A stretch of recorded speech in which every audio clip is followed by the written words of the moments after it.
Good morning again. My name's Richard Southall. I'm going to be introducing our panel this morning, or actually our moderator this morning. So Dr. Victor Kidd is a sport mental health consultant and sports psychotherapist who utilizes his clinical training to impact systems in sport organizations and athletes. As a consultant, Dr. Kidd currently assists the National Basketball Association on various initiatives that support their innovative approach to supporting key stakeholders. In addition, Dr. Kidd is the owner or lead consultant for Kidd Wellness Solutions and Consulting, where he provides psychotherapy and mental health consultation with a specialization in athletes, Black males, and first responders who are experiencing trauma, general and performance anxiety, depression, and co-occurring disorders. Prior to his current roles, Dr. Kidd worked as a clinical psychotherapist engaging primarily with first responders across North America. He was instrumental in assisting former and current firefighters experiencing challenges associated with PTSD and substance abuse disorders. Recently, Dr. Kidd completed his PhD in sport and entertainment management from the University of South Carolina, where he became the first Black graduate in the program's history. Dr. Kidd's research focused on sport retirement experiences of former athletes and athletic identity among Black athletes. Dr. Kidd serves as the assistant director of the College Sport Research Institute at the University of South Carolina, where he's leading newly established diversity, equity, and inclusion initiatives. In addition to his work with CSRI, Dr. Kidd has been elected to the Alliance of Social Workers in Sport Executive Board as member of large, where he will assist with social workers in sports spaces. Dr. Kidd and the panelists want to welcome you to CSRI in this panel. Take care.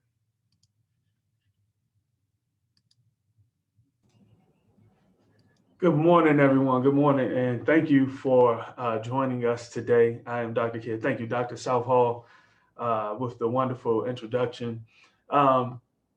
Today is really going to be on a very timely. It seems like this topic, has been getting a lot of attention over the last 5 years or so, and a lot of times when things are not as when we may not have prominent things such as a Colin Kaepernick or anything like that going, a lot of these issues could kind of move to the periphery. So it's an honor to keep this conversation going and at the forefront of our thoughts and our minds. So today, thank you for attending the College Athlete Activism Why 2020-2021 and What Comes Next panel, so we can really keep the conversation going.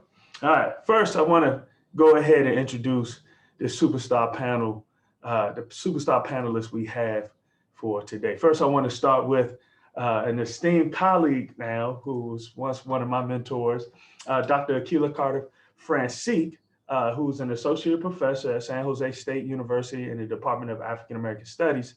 She also serves as the executive director for the Institute for the Study of Sports, Society, and Social Change at San Jose State University. Her scholarly endeavors and field of focus encompasses the intersection of sport, society, and social justice that is inclusive of issues of diversity, social movements, and the dynamics of social change and development.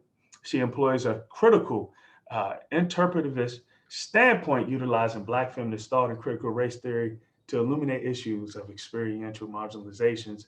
And as a former collegiate athlete in track and field at the University of Houston, this includes experiences of Black athletes in sports at all levels of participation. Most recently, Dr. Carter-Francique served as 2018-2019 president of North American Society for Sociology of Sport, also known as NAS, and she is the co-editor of the Athlete Experience at Historically Black Colleges and Universities, Past, Present, and Persistent Critical Race Theory, Black Athletic Experiences in the United States. So I want to welcome Dr. Carter-Francique to today's discussion.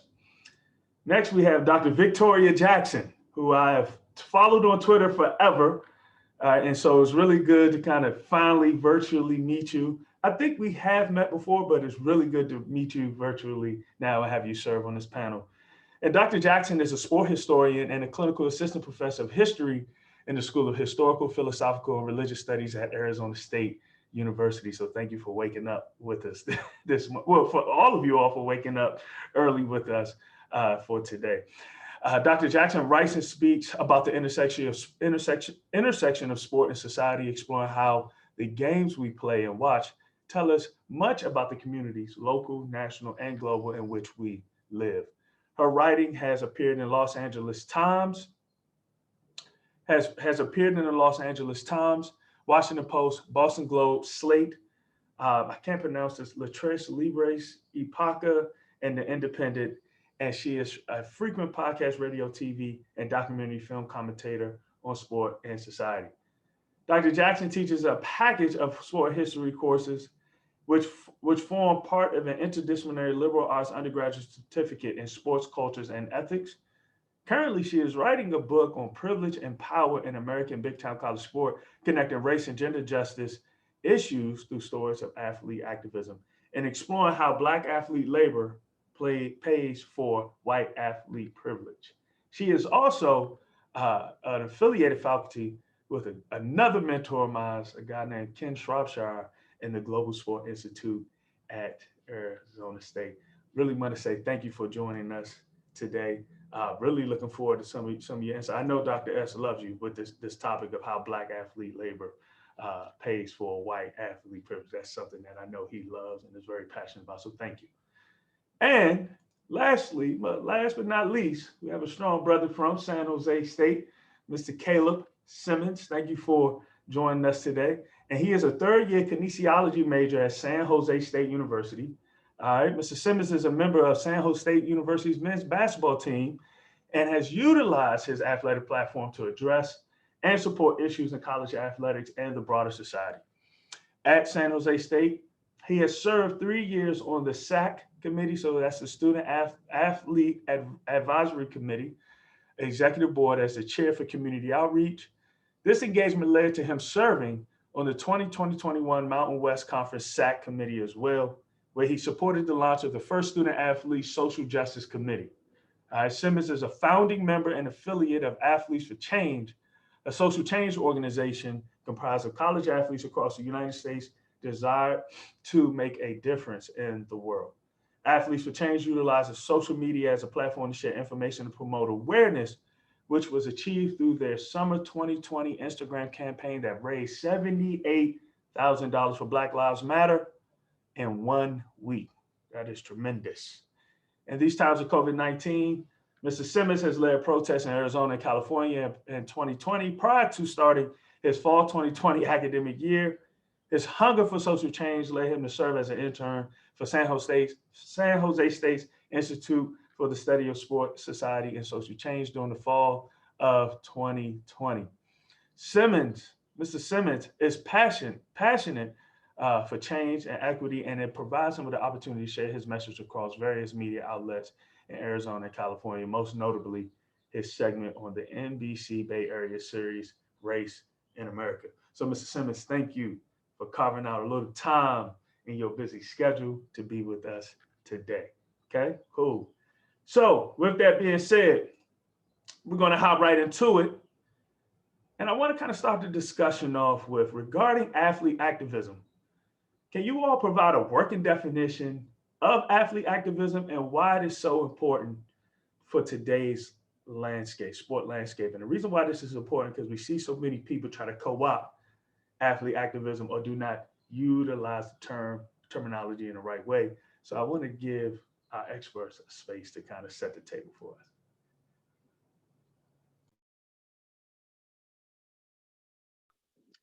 I'll go ahead and kick it off. So first of all, thank you so much, College Sport Research Institute, Dr. Southall, my mentor, and just colleague and friend, Victor, for being here and allowing us to be on this platform today. And I'll just first off even say I'm so thrilled that even Caleb is joining us on this because yes, he's been a student with the Institute, but I'm just so proud of all that he's done prior to meeting him and while engaging with him. But I think even what he's done, what athletes have done over the past gosh, 100 years, has been something remarkable when we talk about this notion of activism. And so I want to utilize a definition by one of my dear colleagues who's also affiliated with CSRI, also from the family tree, Dr. Billy Hawkins' family tree, when we come and talk about our academic engagement and our PhD studies. Dr. Joseph Cooper and his colleagues talked about the notion of athlete activism being something that it says engagement in intentional actions that disrupt oppressive hegemonic systems by challenging a clearly defined opposition while simultaneously empowering individuals and groups disadvantaged by inequitable arrangements. And so what I think, Joseph Cooper has put together in this 2019 article, I want everyone to check out, that talks about athlete activism, the ways that athletes have utilized their platforms over the decades, as we've talked about, and learn from that. And learn from that because it is important in today's landscape. We have this confluence of COVID-19 and Black Lives Matter, and we're really at I think a great opportunity and a pause in our society to be able to not only see what's transpired, but listen to the voices of those that have been marginalized, listen to the voices, the knowledge, and the lived experiences of these young people, and really work to support them and encourage them in their endeavors to fight for social change, stand up for issues as it pertains to college sport, but even beyond when we talk about notions of human rights. So. Beautiful, beautiful. Anybody else want to take a stab at it? Because that was a game changer right there. She gave us some good stuff. Of course, I'll have a stab at it. But first, thank you for the wonderful introduction, and thank you for the opportunity to speak with one of my mentors and someone who's really helped change my life for the better, Dr. Carter Francis.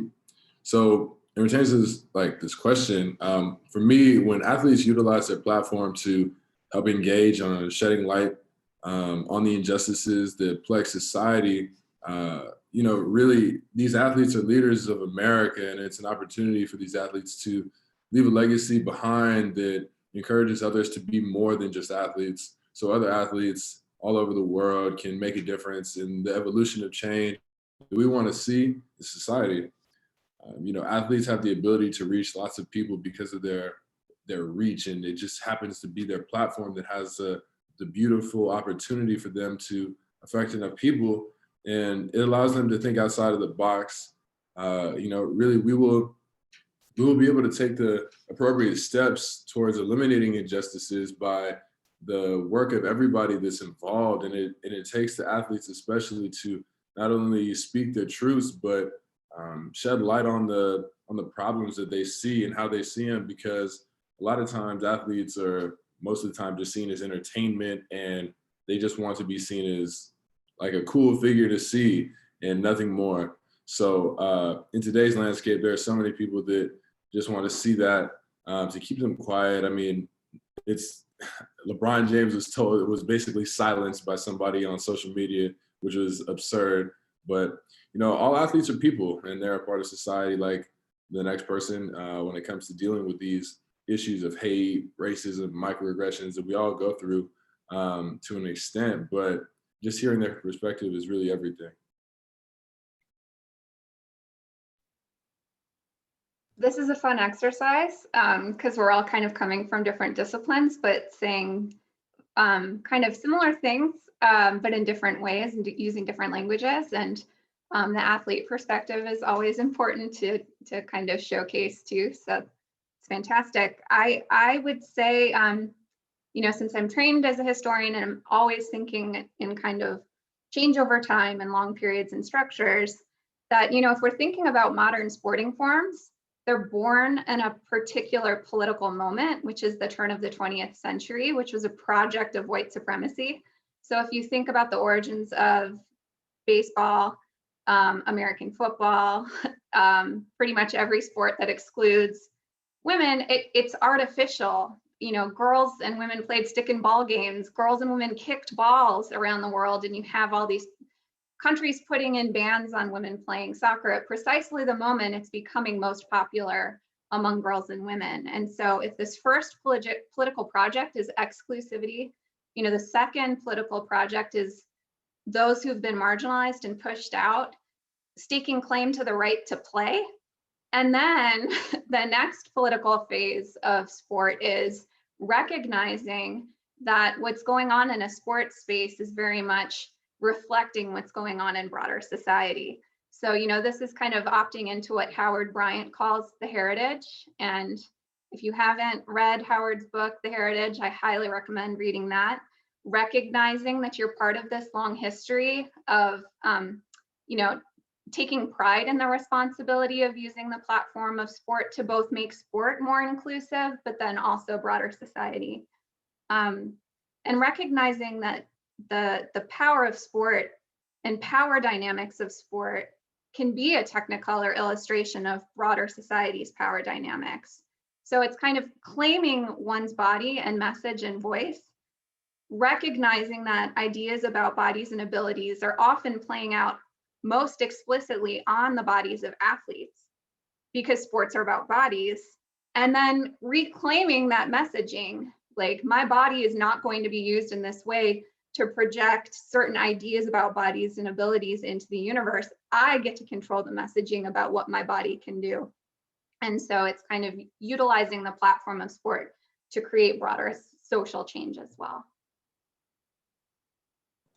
I love that. So many different, like you said, vantage points to this particular topic that I really appreciate. And it's funny, when I first started with Dr. S down at the University of South Carolina, I used to tell people what I study, and I say, most people think that sport is a microcosm of our society, right? So it really warms my heart that you're speaking to the fact that it's not. It's actually a reflection of our society. I think that's really important. When we think about let's take that long form approach. When we think about reflecting on the current state of college sport, what are some of the current activism movements that should receive more attention or have the potential to move forward during the current situation regarding college athlete advocacy? I want to start with Dr. Jackson, then we're going to swing around. So we're going to go reverse. So Dr. Jackson, when you see that question, what you think? What's on your mind? Sure. Well, the history of NCAA reform is actually a history of schools in the NCAA reacting to athlete activism. So the most recent example of this is basically the Power 5 conferences adopting virtually every plank on Northwestern quarterback Kane Coulter's platform when he was working to attempt to unionize Northwestern football players. Moving from 1-year renewable contracts back to 4-year grant and aid and moving toward an idea of lifetime scholarships, better medical care, better academic support, those types of things, and expanding the scholarship back to the full cost of attendance, that, so it's more reflective of what other students have.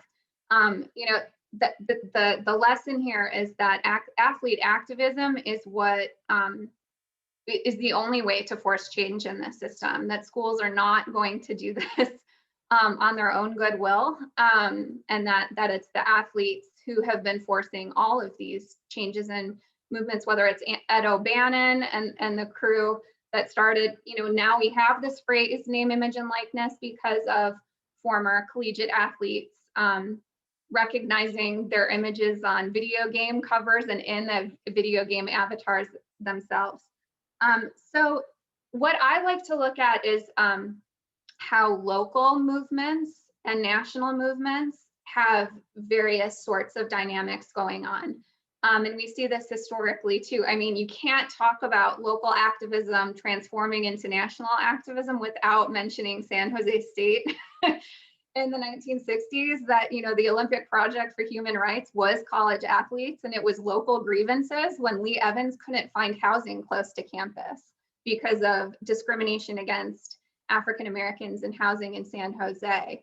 And that, a protest launched around that is what guaranteed equal housing rights for Black students and Black athletes in San Jose, which then kind of pivoted to protesting at football games and then into this grand Olympic boycott movement, which, the podium protest in Mexico City was the afterthought. So anyway, I think looking at local dynamics is really important. The activism on local campuses coming off these dual pandemics of the summer Places like the University of Southern California, where Anna Cockrell was organizing Black athletes on that campus and elsewhere.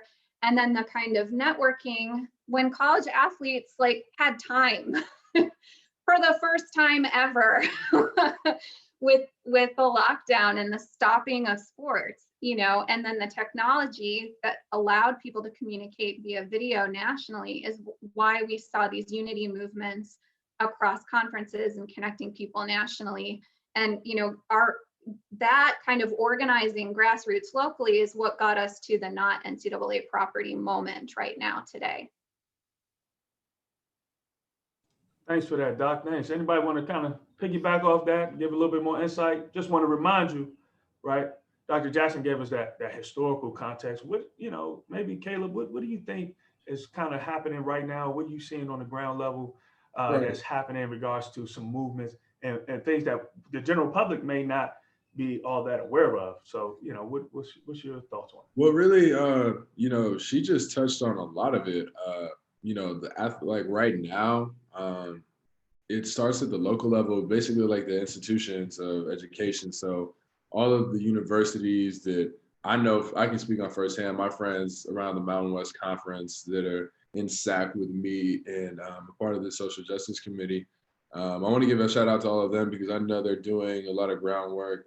Even my friends out in the Pac-12 doing a lot of really big things on the West Coast, because it's important that we understand that it happens at these universities everywhere, and it needs to happen everywhere at all of these universities, because you know the athletes have a really big opportunity to not only like mobilize, athlete activism on campus, but that can literally trickle down into the community.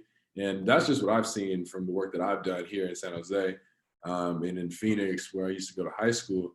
You know, people tend to look to athletes for motivation, for, you know, all kinds of these extrinsic things. And when they see them in the streets marching and protesting and demonstrating, all they want to do is follow most of the time. So it's a really good opportunity for us to, like I said, mobilize.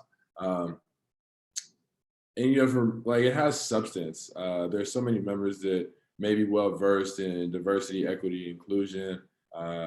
You know, the future is starting now with my generation and the young people in college and the people in high school and middle school that don't even understand yet. So it's important for us to lead by example and to lead with good intentions to show them that, you know, this is what it takes to create change, but this is why we're doing it, and understanding the ideologies behind it.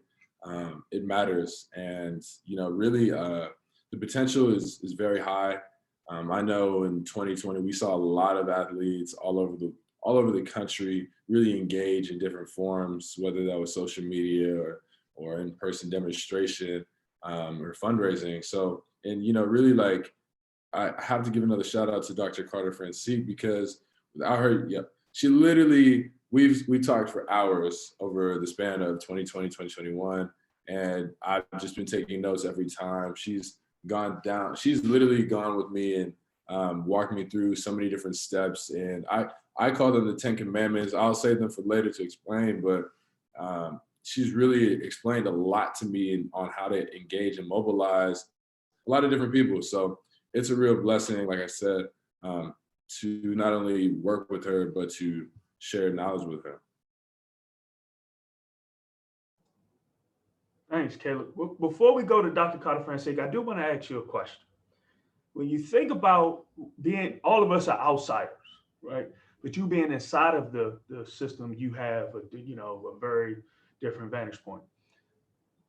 What barriers do you think trying to make change from within the system that you think are present or that you face? And the reason why I ask that is I have a lot of colleagues that are in the player development. So I have a lot of buddies that work in athletic departments that are directors of player development or engagement or whatever the case may be, over academic services or student athlete services. So what are some challenges with trying to make change within the system?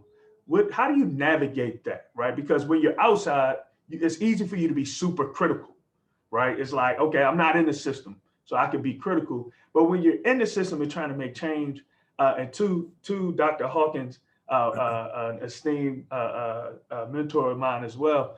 We have these conversations all the time about how to actually affect change from the inside. So what has been some barriers, or what's been some wins in this space that you're? There's definitely been some dubs and some L's. And I was just talking to some of my close friends about this last night. Like, challenges really, it starts down with the AD. Sometimes an athletic department doesn't necessarily want their athletes to speak out on some of these issues. I know some of my friends in the Mountain West have dealt with this, and I'll just keep the schools like, hush hush right now. But for sure, like, it starts with the AD. If the AD isn't on the side of the athletes, it's going to be very tough to do anything, because really, like, you'd be playing with your own money as far as the scholarship. I know some athletes across the country that have spoken up and that have had, their scholarship taken away for what is said to be various different reasons. But, in my heart, I feel like it tied back to their position on, certain things like this. And, really, like, that's a big challenge on, understanding that, okay, so is the athletic department going to be behind me? And am I going to be ridiculed by the people who go to school with me? Like, I know for me specifically, when I started, my protesting in Phoenix, Arizona, which is I'd like to say a weird state, from my perspective, because of the high school I went to and everything that I endured during my time in high school. When I went to demonstrate, I got a lot of backlash and I got a lot of support from people that I went to school with.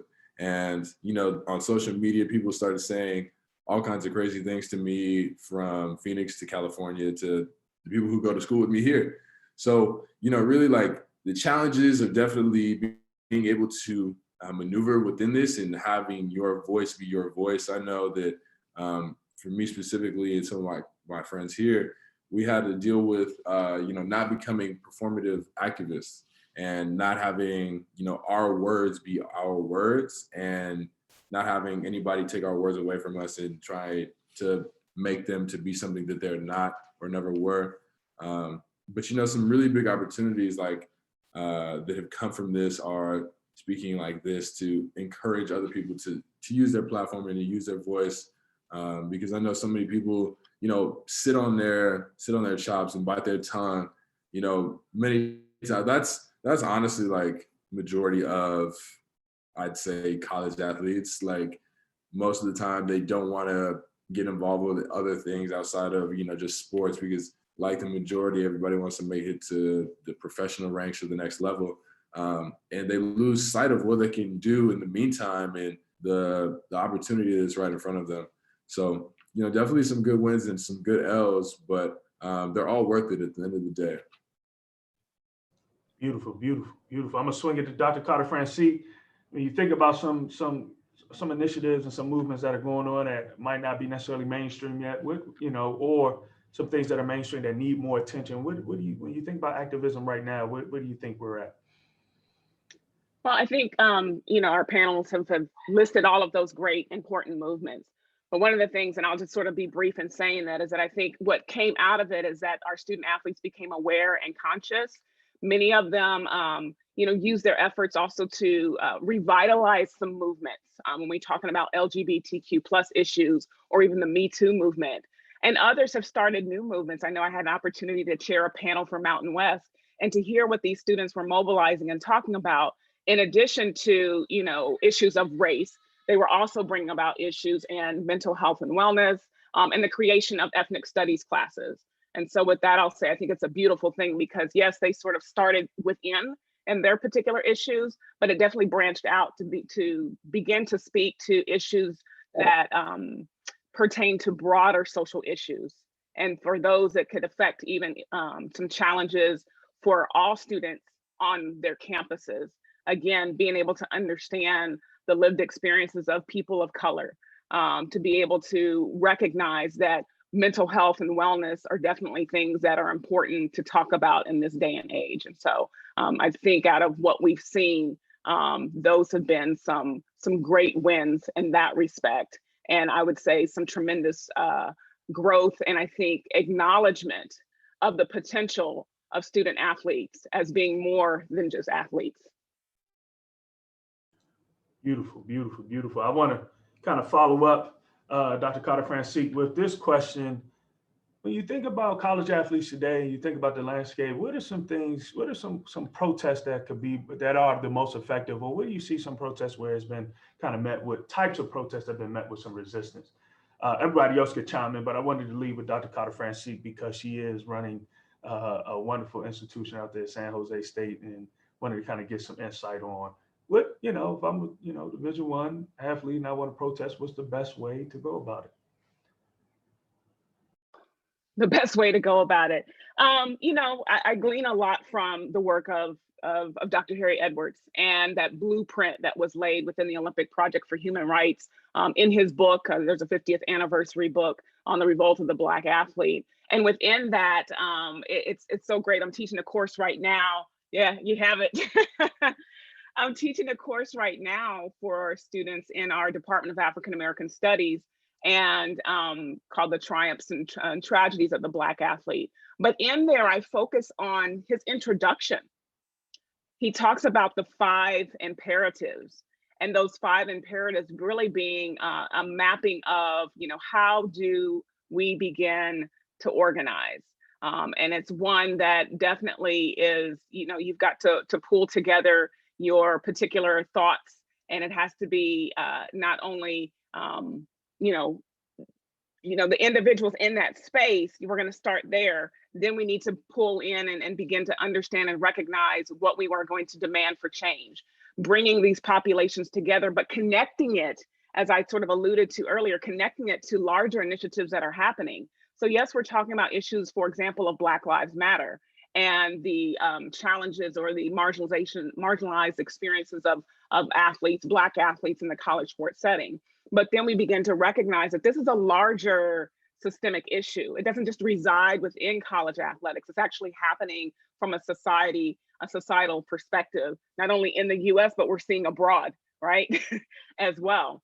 And then he talks about this notion of, we've got to find a way to sort of speak to it from this threatened establishment interest and begin to understand how we can begin to go at and sort of charge and attack the particular issue. In doing so, you also need to bring facts and figures.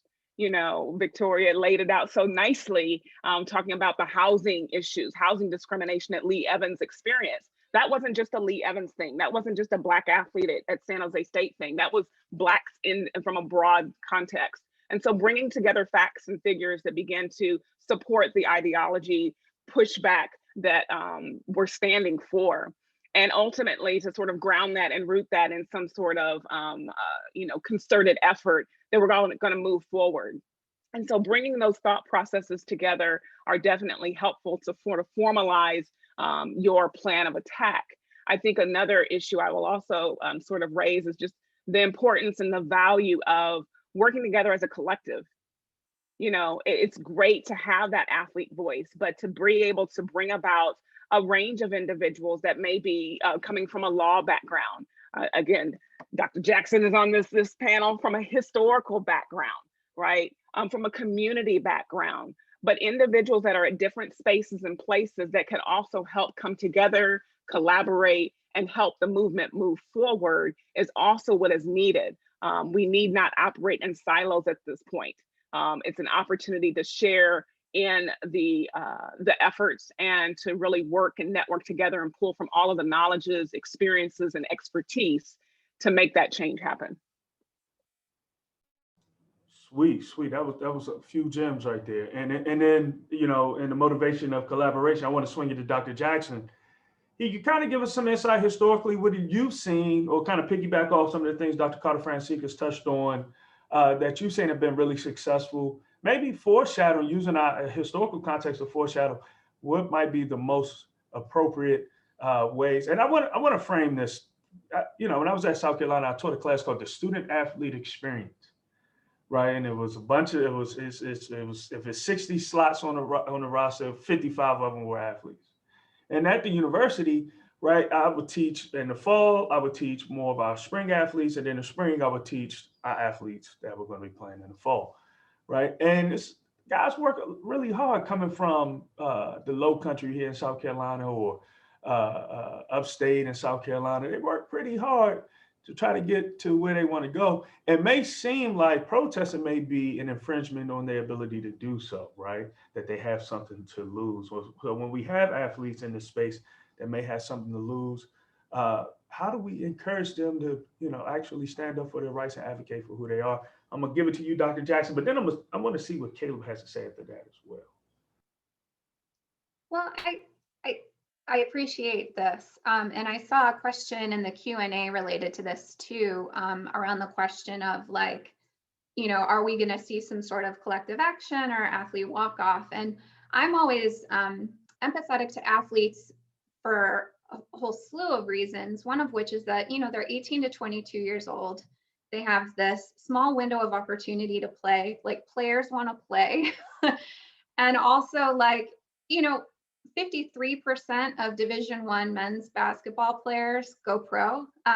About 80% of Power 5 players do. And you don't want to be seen as a troublemaker or a rebel rouser. And I mean, I saw this at my alma mater, the University of North Carolina at Chapel Hill, when, for example, when Rashad McCants was like, hey, you're enrolling me in fake classes, here's the receipts, here's my transcript. And you saw the like basketball establishment rally around Roy Williams. A lot of former Carolina players are dependent on Roy Williams for their continued ability to work in this space. And so the realities of what athletes are facing when, again, they want to be in this business of playing sports or eventually something, peripheral to that if their professional careers are over, are really tenuous. And also, like, if you're at March Madness, the decision to opt out of that, like, I would have never stepped off the track at an NCAA championship because, like, you've got to take advantage of those opportunities. And at such a young age, like, you've grown up in a culture of messaging that teaches you to have blinders on. That if you want to be excellent, if you want to be the best version of yourself, you have to be kind of with this singular focus of maximizing and optimizing your potential. And we're learning that's not actually true, that the athletes that we see who are taking on other things, I think LeBron James is a great example of this. Like, he doesn't have a singular focus and he's pretty excellent on the court.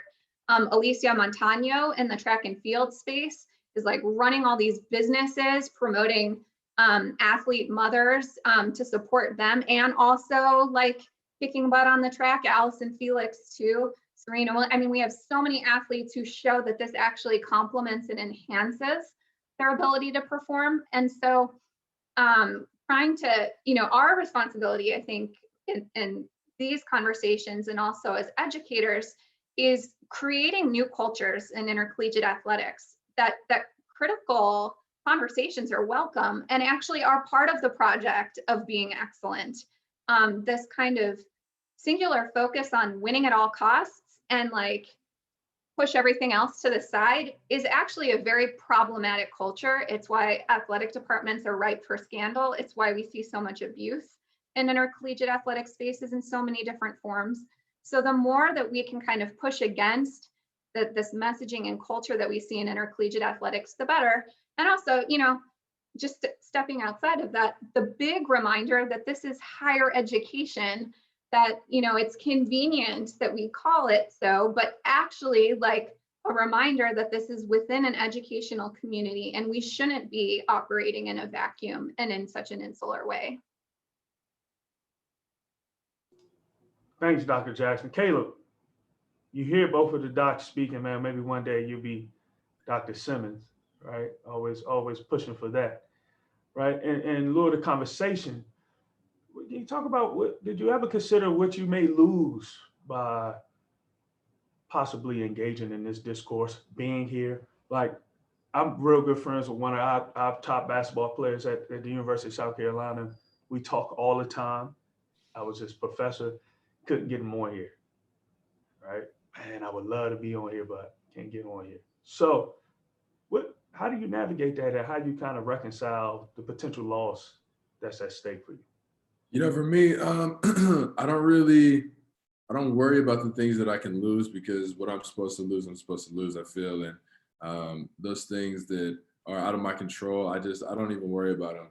So that really allows me to stay locked in and focused on, what I really believe this should be shared with the world.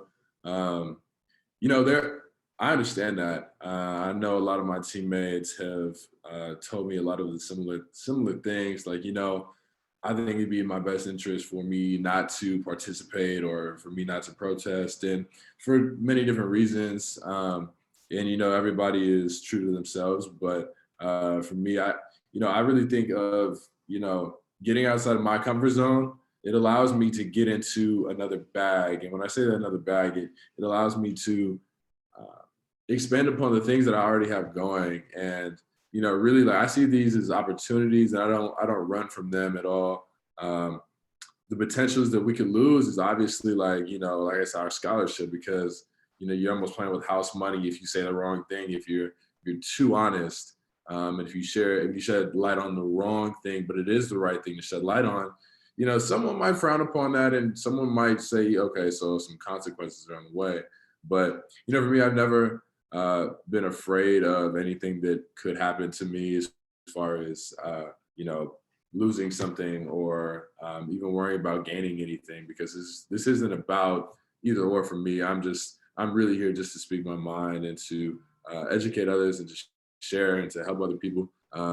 So I see the light of all of these, and for me, it's tough, because if you don't have, like I said, either support from your teammates, the athletic department, or even like your coach, the coaches can really silence a lot of this. And I feel like that's where a lot of it probably starts, with certain athletes and certain players and certain teams and conferences. Like, the conferences that are on TV a lot, I feel like their coaches probably wouldn't want them to start, mixing the pot or stirring the pot, and start bringing in attention outside of their sport and the focus of the game. I feel like when the narrative always goes away from the sport, people tend to like get lost in the mix, because these athletes aren't doing what they're good at. Go back to the sport. So it's like, it's important for athletes to quote unquote mix it up, and to share their truths, and how they see them and how they can affect society really depends upon whether or not they speak up, because it's those people who don't speak up.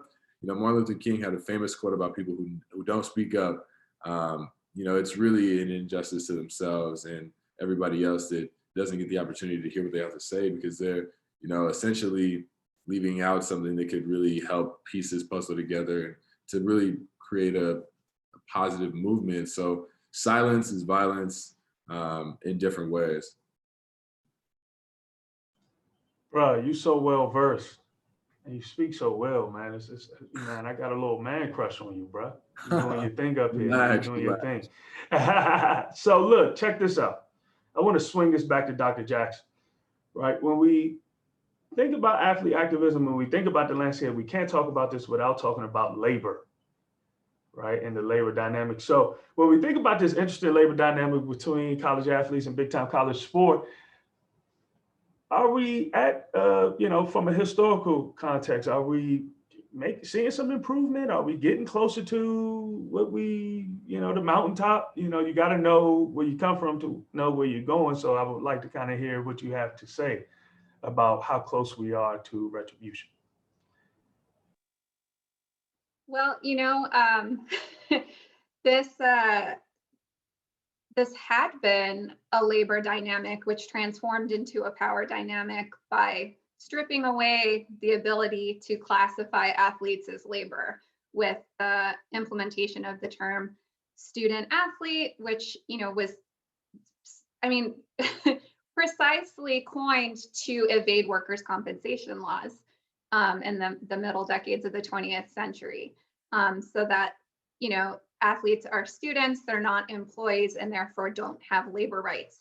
And so, in tandem with this kind of series of rules changes that just completely disrupts and creates a dramatic imbalance in the power relations between athletes and their coaches and the universities, we also see the business grow exponentially and accelerating in the last 20 years. And so it's why we see people like Senator Chris Murphy from Connecticut, including in his bill in Congress, labor rights, that athletes have more labor rights, including collective bargaining, that revenue sharing with athletes might be part of what we're going to see on the horizon. That this isn't just the ability of athletes to make money from third parties, from name, image, and likeness, restoring to students who play sports the economic rights of all students, but that actually this business, those athletes, especially in the revenue generating sports, clearly deserve something more, because this business isn't just intercollegiate athletics, which includes a wealth transfer from athletes in football and basketball to athletes like me in track and field, right? So it's fueling the industry of athletes like me getting to play college sports and earning world-class degrees while playing world-class sports. It's also fueling the business of higher education, because those athletes on football teams and men's basketball teams are selling the idea of college to prospective students and their families. That symbol is the most powerful thing selling the idea of college in America. And those athletes deserve a piece of that because they are employees in that industry, the industry of higher education too. And so I think, this is a very important historical moment with so many senators, in the U.S. Congress recognizing this, and people like Cory Booker and Richard Blumenthal having no patience for NCAA President Mark Emmert anymore, claiming that he's getting to work on this. If you watched any of the Senate committee hearings from the last summer, it was very fun to watch Cory Booker and Richard Blumenthal put Mark Emmert in his place around that. So yeah, I'm excited to see what's coming. And also, people are disrupting from the outside too. High school prospects are going to have a lot of different options for where they want to go to continue to play in men's basketball. That is not the case in women's basketball. And so I'm hopeful that the people who are investing in like the WNBA and the NWSL, all the energies around that, are going to recognize there's actually a gap here and an opportunity, because this is a product that's really valuable. Sally Jenkins had a fantastic piece yesterday pointing out that this is actually a profitable tournament. You can pretend it isn't and say it isn't, but the facts don't back that up. You're actually inhibiting this product, NCAA. And so, the Professional Collegiate League is one disruptor. This Overtime Elite is more recent, and that's a potential another one. And then finally, the NBA G League is recognizing that it can start offering more to top high school prospects too, including educational packages and college scholarships. So in the basketball space, change is coming very fast.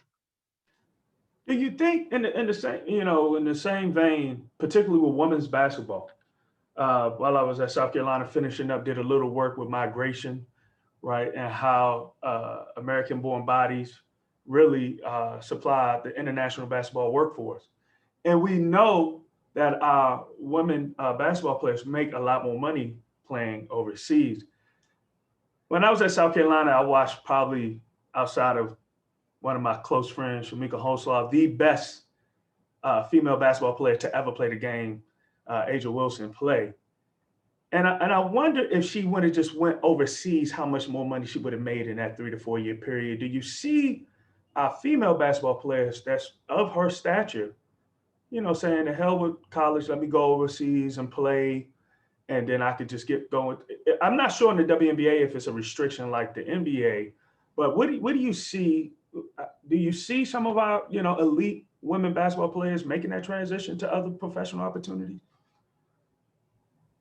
Well, the most recent, just before, the pandemic and everything shut down, the WNBA Players Association signed like a historic collective bargaining agreement precisely to make it so that WNBA stars hopefully no longer have to go play in Europe too.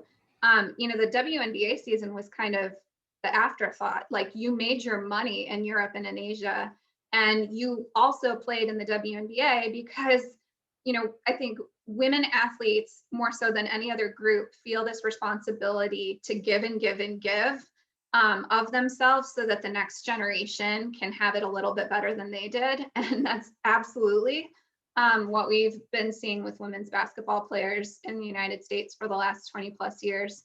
But you know, that's a big deal. And I think the new energy around WNBA ownership, led by the Atlanta Dream, is again, this kind of positive energy, recognizing, you know what, we don't have to necessarily do professional sports in the way men do. We actually have a lot of creative energy and innovation to create something better. And we know how to hustle because we've had to hustle for the entirety of women's professional sports history. So we are happy to keep hustling. And we're gonna make something really cool in the meantime too. Beautiful, beautiful. I'm gonna stay right with you, Dr. Jackson, before I start hitting Dr. Carter Francique and Caleb with the back-to-back rapid fire. So you guys, you know, get yourself together because it's coming. But I really wanted to kind of talk about, give a little context. Dr. Southall, where I'm from, you don't deal with many white people. I'm from Washington, D.C., Chocolate City, where they say it's Latte City now due to gentrification, right? And when this short, bald-head old white guy took an interest in me wanting to further my education, a little skeptical, right? Like, you know, why does he want to help me out, right? And in our relationship, I saw how his privilege as a white man kind of shielded me throughout my process in a lot of ways. But I also saw this kind of this reflexivity that he used to always never appropriate my experience, right? And he would tell me, hey, you need to call. I was going through something tough, you know. He would, you know, something to my professional identity or racial identity or both. He would say, you know, maybe you need to call Dr. Hawkins or call Dr. Carter Francique or Dr. Cooper, right? Call some of these individuals that you share the same type of experience with. When you think about your privilege, how do you navigate advocating and not appropriating the space as a privileged white woman? And can you give some, when we talk about, I'm giving a lot of trainings on allyship, inclusive, empathetic approaches to workplaces with the NBA. When we think about instructing our white counterparts or letting them know and informing them how to best support us in the movement, how do you kind of, what do you suggest? How do you kind of walk that line, or what do you suggest our white allies and other individuals who do not have the same shared experience kind of make this thing work? Yeah, you know, I always speak to what I know, and I can only talk about how I see the world from the perspective of my experiences. And you know, I often talk about how I grew up in the most racially segregated part of the country, the metro area between Chicago and Milwaukee. And I mean, there's this list and it is there. And so, you know, when Jacob Blake was shot in Kenosha, Wisconsin, and that white man drove across the state line from Antioch, Illinois to Kenosha to shoot at protesters, that's the regional core that is the most segregated area in the United States. I went to a high school in Lake Forest, Illinois, and if you watched any John Hughes movies from the 1980s, Breakfast Club, Pretty in Pink, you know, 16 Candles, all those movies, like the rich kids are from Lake Forest typically. And I went to a public high school that had the resources of an elite boarding academy, which meant in the 90s, this kind of high water mark of investment in girls and women's sports coming off Atlanta 96 with the Women's World Cup in the United States in 1999, a woman athletic director at my high school. You know, we had sports that other schools didn't have, and colleges were adding new teams in this moment that my high school had these sports that other schools didn't have, you know, field hockey, lacrosse, water polo. And so we all, like my graduating class had all these athletes going on to play college sports. And the rhetoric is that, you know, that this is a fair deal, that that everybody has an equal opportunity to play college sports. And that's simply not the case in a country where your zip code determines the educational opportunities that you'll get as a child. So I see kind of this Jim Crow divide in college sports, this bifurcated system of college sports where Black athletes, majority Black athletes in revenue generating sports are paying for my educational experiences and people like me. It's a top down and a bottom up issue. It's a K through 12 issue as much as it is predominantly white institutions using Black athletes to entertain their mostly white student populations and also pay for white athletes like me to play Olympic sports. So that's kind of me showing how I talk about how I came into consciousness around this system, and that if I want to speak to it, I need to talk about myself as a beneficiary of collegiate amateurism, because that's what I am. I benefited from this, and I now hold a responsibility both as a former beneficiary and also as an educator to make sure that athletes at my school and schools around the country get a better deal going forward. And so when I speak with athletes on my campus or from elsewhere in the world, I do a lot of listening. I really appreciate that, accountability, right? Because that makes it very genuine, right? For somebody else who doesn't look like you and understands that, our experiences are really different, but that you do have a role and that you do have a position in this. I really appreciate that. That's really important. I deal with a lot of, in the sports space, a lot of people who kind of want to appropriate what's going on for benefit. And so I'm very skeptical of individuals who don't necessarily have the experiential knowledge of of what's going on. But people like you, such as yourself, Dr. Jackson, really help with removing some of that skepticism, right? And really encouraging this collaborative approach that we need for change to happen. Okay, so I just wanted to say thank you. Now, I'm about to kill y'all. So y'all might as well get your water. If you didn't get your water, it's done. All right. How do we move forward? I'm gonna go to Dr. Carter Francis. How do we move forward and keep activism at the forefront of the intersectionality of race, culture, and sport? And also, can you give some insight on how institutes such as the College Sport Research Institute, how the Institute for the Study of Sports, Society, and Social Change, how the Global Sport Institute, how do these institutes serve as incubators for this continuation of change that we need to see in the sport landscape? Oh, okay, double question there. I think I'll start more so with the question of sort of the institute. How do they sort of serve as this incubator? Again, I think it's a great space to be in, and at this day and time. But it's quite interesting when I sort of think back, much like Dr. Jackson, into my youth growing up, even into my days as a student athlete. We didn't have institutes of this sort to help us sort of mobilize. So my days on the team at U of H were quite phenomenal. I had some amazing teammates, very conscious teammates, very I shared with some of my colleagues the other day and my students, my interns, about an issue we had with uniforms, and we wanted more than one uniform. So we decided to cut up our uniforms and basically force them to get us another one while tailoring the ones that we had. But it was one where we learned to sort of self-mobilize. I think we gleaned a lot from generations before us. I mean, I'm at a particular generation where, I'm close to, the efforts of my parents being involved in, the Brown v. Board case, because I was born and raised in Topeka, Kansas. And so they were educators in that sort of space and time. And so, learned that early, and, took that with me in my involvement serving on the SAC board. It was a Student Athletic Advisory Board at the time. So they changed it from board to committee, who knows? And then also being a team captain, being a peer mentor, going out and doing service. That was something that was nurtured very much during my time at U of H. I continue to sort of take that with me into my studies, as well as into, I think, my role, my various roles that I've had in higher education, from working in campus recreation to being a faculty member at Texas A&M, a historically white institution, navigating over to Prairie View A&M University and HBCU, and now being at San Jose State University and MSI.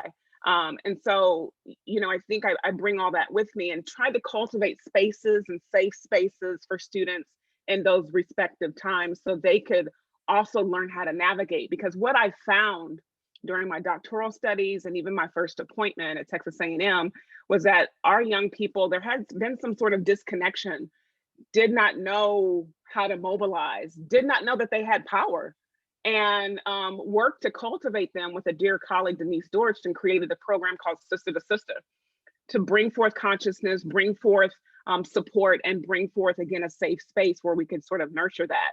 All of that sort of funneled into, I think, what we do with the Institute, what I try to do with the Institute, with the groundwork that had been laid by Dr. Edwards, and cultivating not only student athletes to learn their history, to become aware of issues, not only in sport, but outside of sport, but also to bring forth non-student athletes. Hence, we have our internship for academic credit, where we've got students from various academic majors and various institutions that are learning about the pathway and the modeling or blueprint of the Olympic Project for Human Rights, but also engaging in other knowledges about other civil rights movements and efforts. To know that there's more than one way to do it. Demonstration is one thing. You can start with demonstration. You can start with that to begin to sort of make some noise, but that we need to move. We need to move, and we can move on and do different things for that. I think I see it even the Q&A, the notion of social media. Social media is a great, powerful way to, again, to amplify voices, and that student athletes have utilized that, particularly in this time, because of social distancing, stay at home, all of the wonderful things that are coming along with COVID, to utilize that platform and to connect.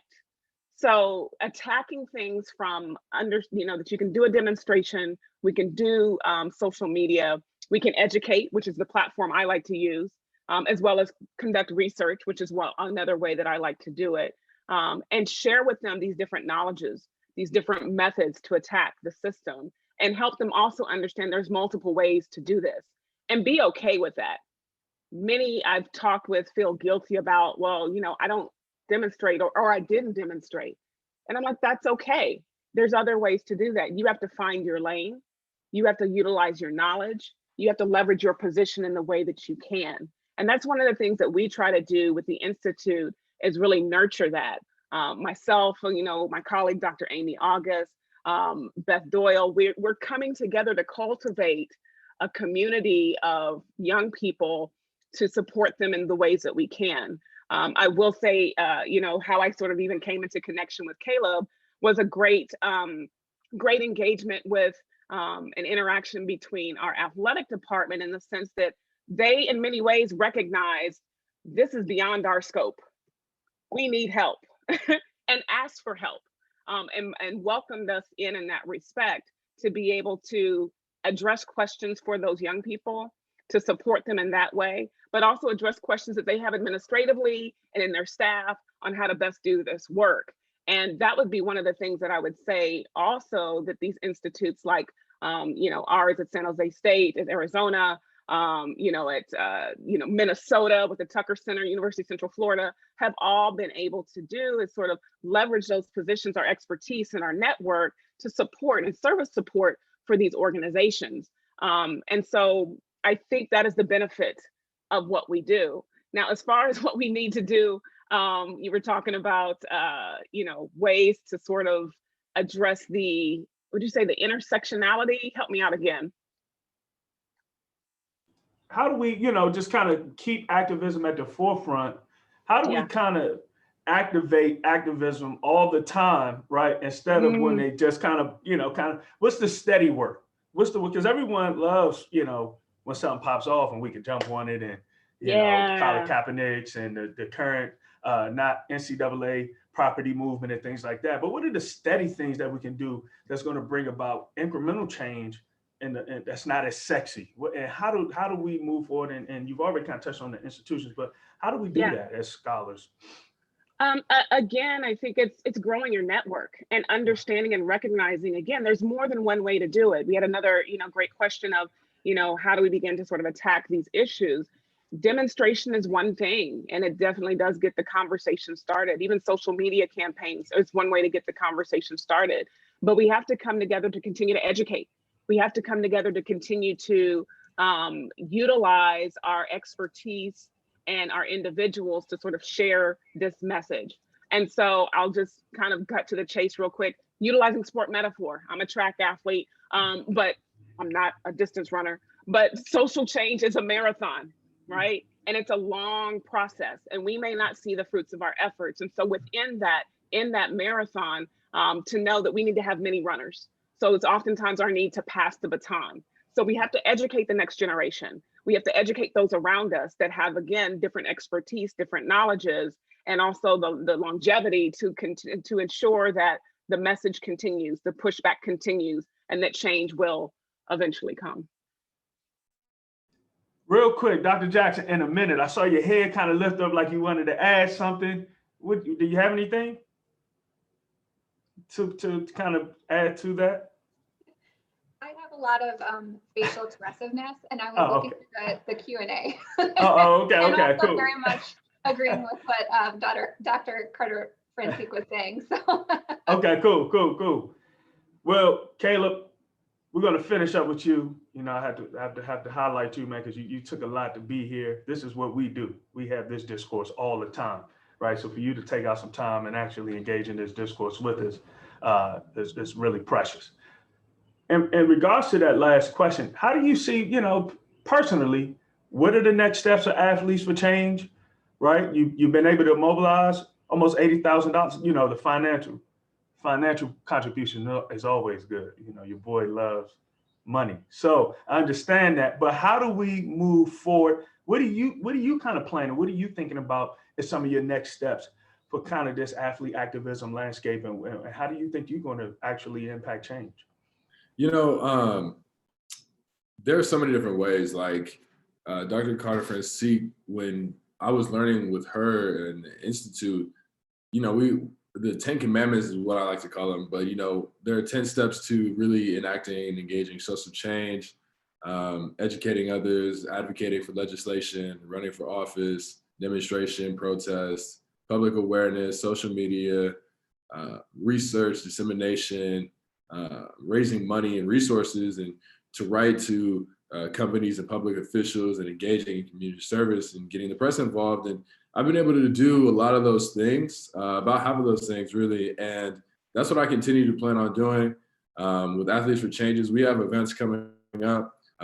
So my links are all in my bio, but you know, for me, I don't ever have to look far for motivation, because, you know, there are so many different things that I personally want to touch upon in this world. But, you know, for me, like with Athletes for Changes, we're working towards our second annual fundraiser for Black Lives this June as well. We're working with people to create another platform for fundraising and advocating for stopping Asian hate.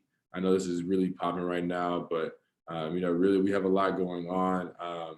There's so many different things, but right now, I plan on continuing to stay connected with my friends with NBC and ABC in Phoenix and in Phoenix and in the Bay Area, and I plan on doing a lot more with them in the near future. Beautiful. Well, I want to say thank you to all of you for giving us some really enlightening information.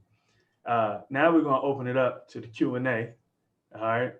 I don't know if we got about 10 questions. I don't know if we're going to get through all of them, but I do want to provide some space for our attendees to be involved. So we're going to start it off with Dr. Billy Hawkins. He says, in the words of Audre Lorde, and if you don't know who Audre Lorde is, then do a little research. All right. Prolific. Okay. The master's tools will never dismantle the master's house. So what tools are or can be effective in dismantling this system of oppression, right?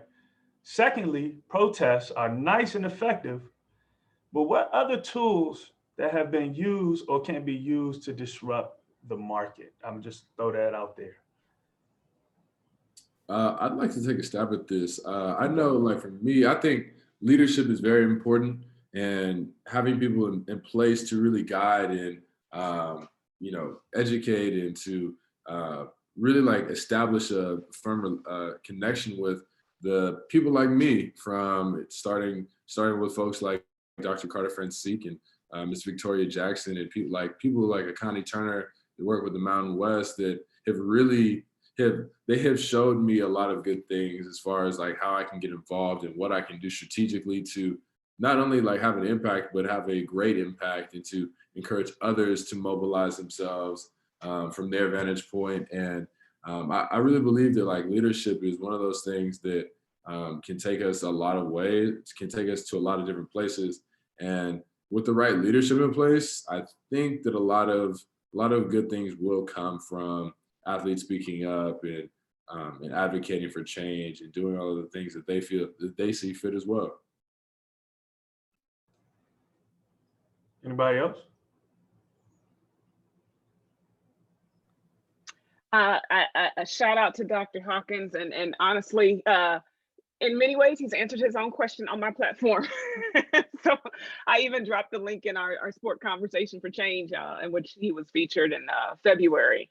But I think one of the things is being able to disrupt from the notion of money. I think Dr. Jackson hit the nail on the head with regards to the labor aspect, the capitalism, our capitalistic aspect of the NCAA. And when we begin to disrupt it from a money standpoint, then people have to start listening up.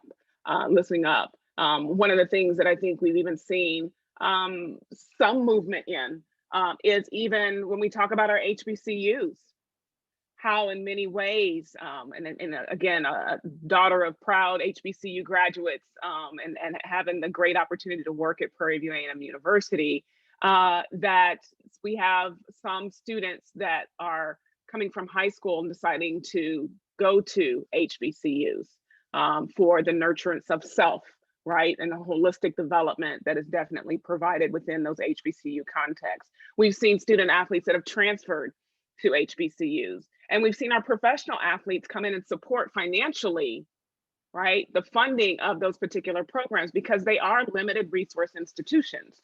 And let's be real about it. And then there's, this great work when we begin to talk about how HBCUs are even in this sort of cogwheel of inequity when it comes to being able to access money. That's one of the great ways that we see our athletes coming in to provide support, our professional athletes being able to come in and provide support to those particular institutions. And so I think that's a couple of ways that we can see that pushback take place. Cool. Dr. Jackson, anything? Yeah, I mean, I love that. Because the critique, right, is that these are predominantly white institutions for the most part, making a whole lot of money, and changing, like leading the way to change structures to enable them to make more money is the important part here.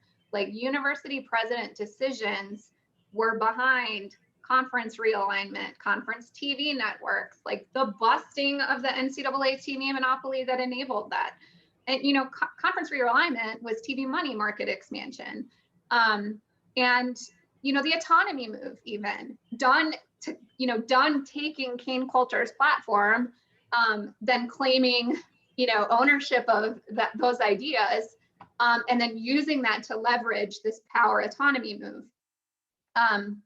That the more we call that out, that this is a higher education problem, the better.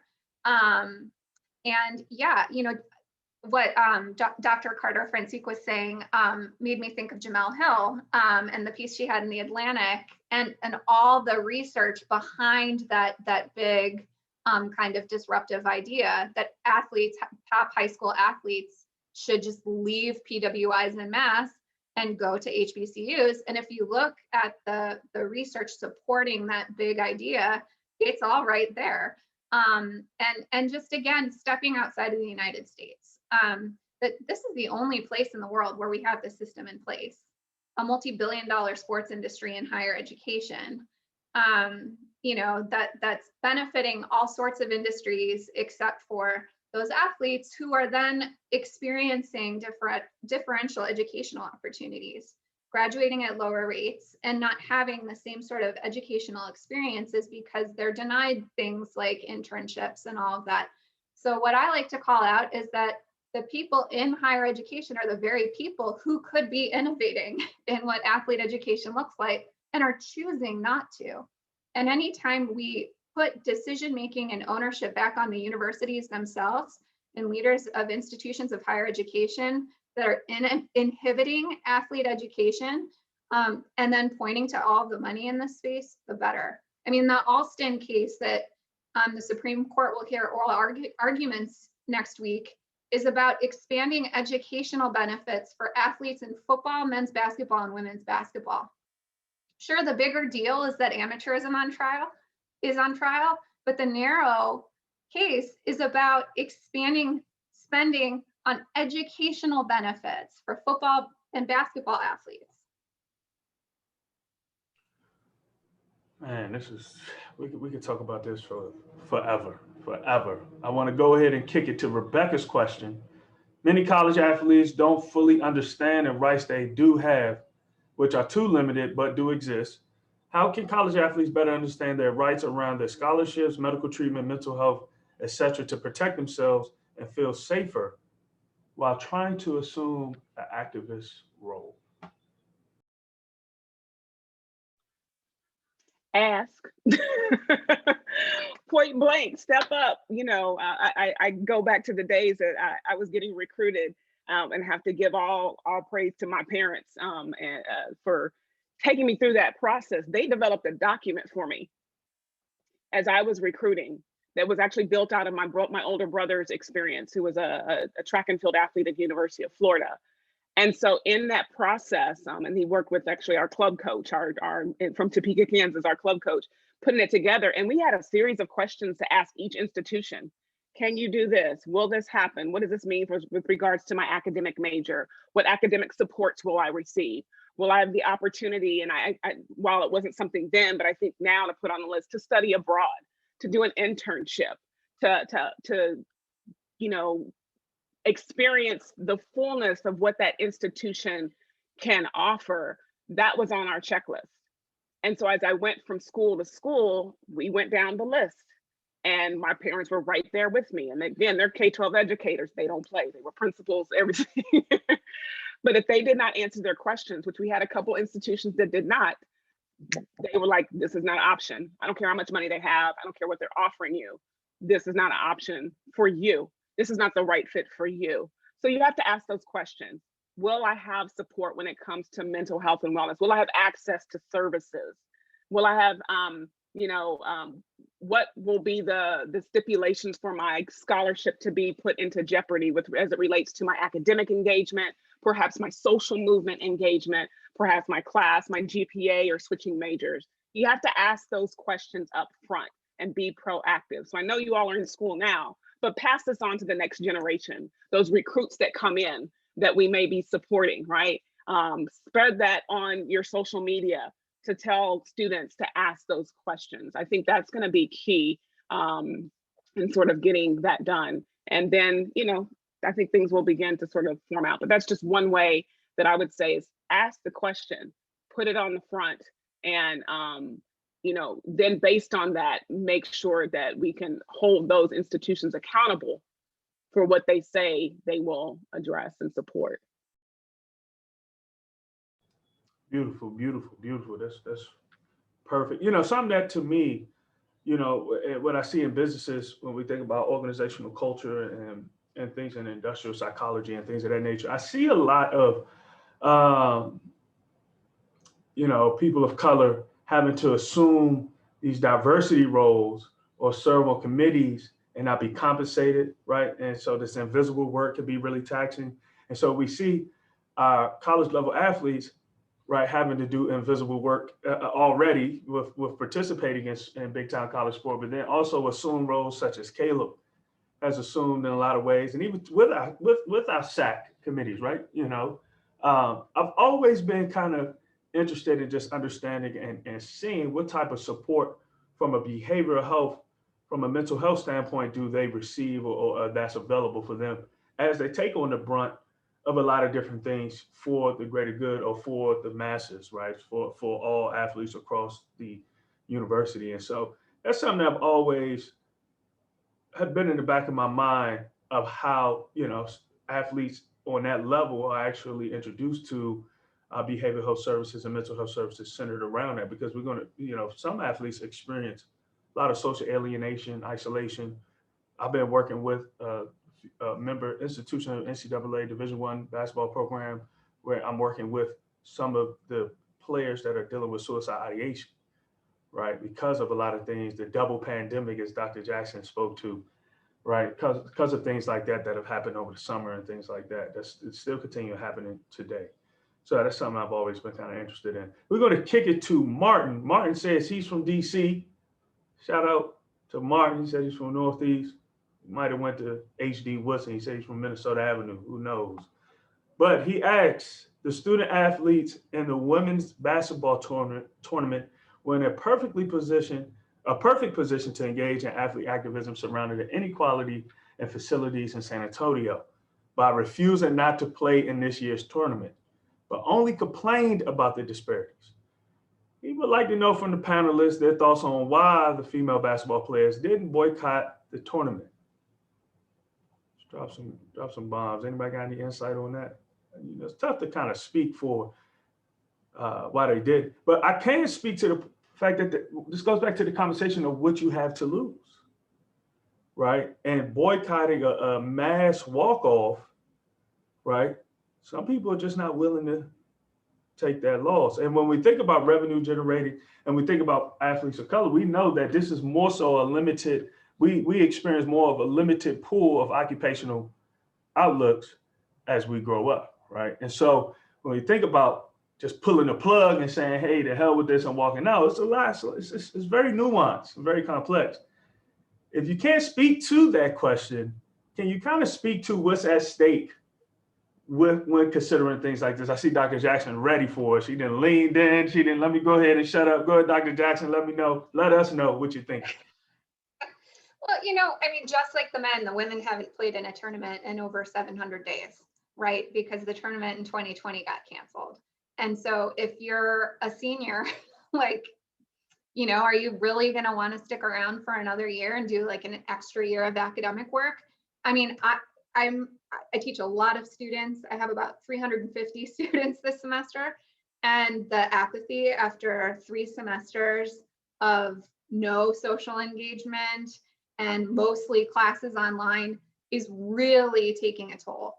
And I mean, like you dream about this, right? You dream about playing in these type of situations for many athletes since they first started dribbling a basketball. So I mean, to walk off, I mean, I wouldn't minimize the complaining either.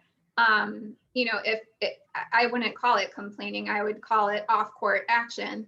And, like the video that Sedona Prince took that went totally viral was like a thing of beauty. that video is like a work of art. And I think when looking to the men's tournament and the women's tournament, like women are always put in a position where they're supposed to feel grateful for what they're given. They're always in a subordinate position to the men.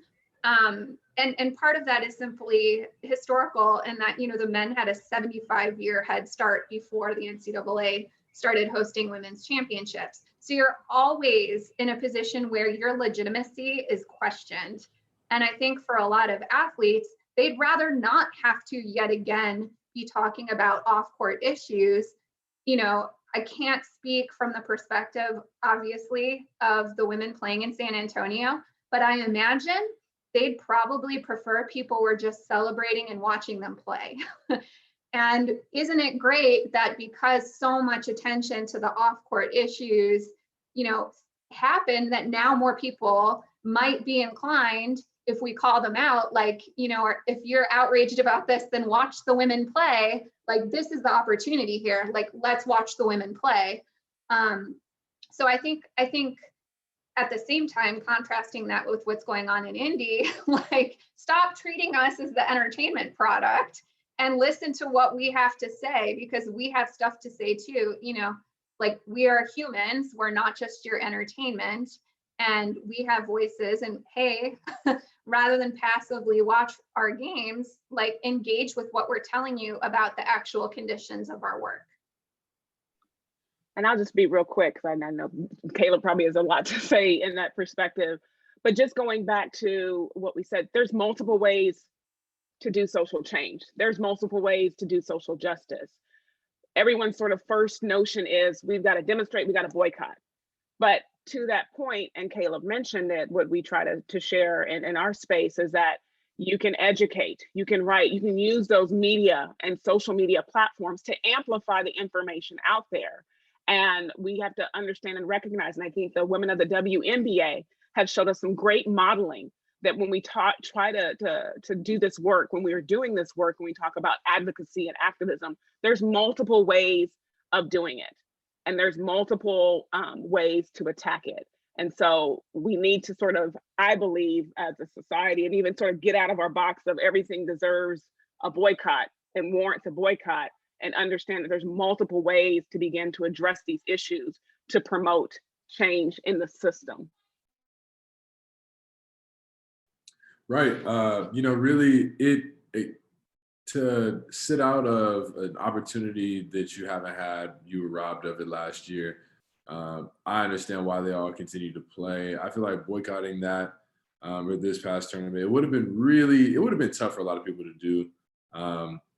But I will say this, you know, it's an opportunity for all of us to start the conversation, to actually take a look at what's going on. Like, you know, really to take it a step further, the facilities was one thing, but the gifts. I know the NCAA gives all of the teams that make it to the tournament certain things. And literally I had friends playing on both sides of this, on the men's and women's side. And literally I know the men got, depending on how far you got, multiple pairs of shoes, all kinds of nice amenities. And I know the women got like a t-shirt, some soap, and like some deodorant. It's like a weird bag. And you see the men, like, they walk into the hotel room and there's so many different things that they got. And it's kind of disrespectful to see literally more apples, less apples. And it's crazy, but it started the conversation on social media. Now you've got all these athletes enraged, and it starts this, you know, not NCAA property, and it takes everything a step further, and looking like, you know, there's some real shady stuff going on with the NCAA, and how, you know, there's a huge blatant either, you know, lack of equality as far as men's and women's sports goes. Like, it's crazy that we literally see it, we have to say something, and then we might or might not see any change for some time. But to start the conversation is really important. Well, guys, just want to say thank you. It's been wonderful. To all our attendees, thank you for hanging in with us. You know, we went from 71 to 44 people said, man, we out. We got other things to do. So thanks for locking in with us and really showing us some love and pushing through. This conversation really needs to be a springboard of what we do as we try to get back to some space of normalcy in our society. We can't allow these topics in the movement to fall dormant. All right. So I challenge all my attendees, pick something out today. Some of your notes, try to harbor on that. Try to see how you can affect change in your own space. All right. This is a collective effort, right? And we have to do it as a community as we try to improve the conditions for those who are being oppressed. All right. Dr. Kidd, thank you to Dr. Carter Francine. Thank you to Dr. Victoria Jackson. Thank you to future Dr. Caleb Simmons. I'm speaking it to existence. Man, I'm speaking it to existence. I'm so honored and blessed to be here with you all today. Take care.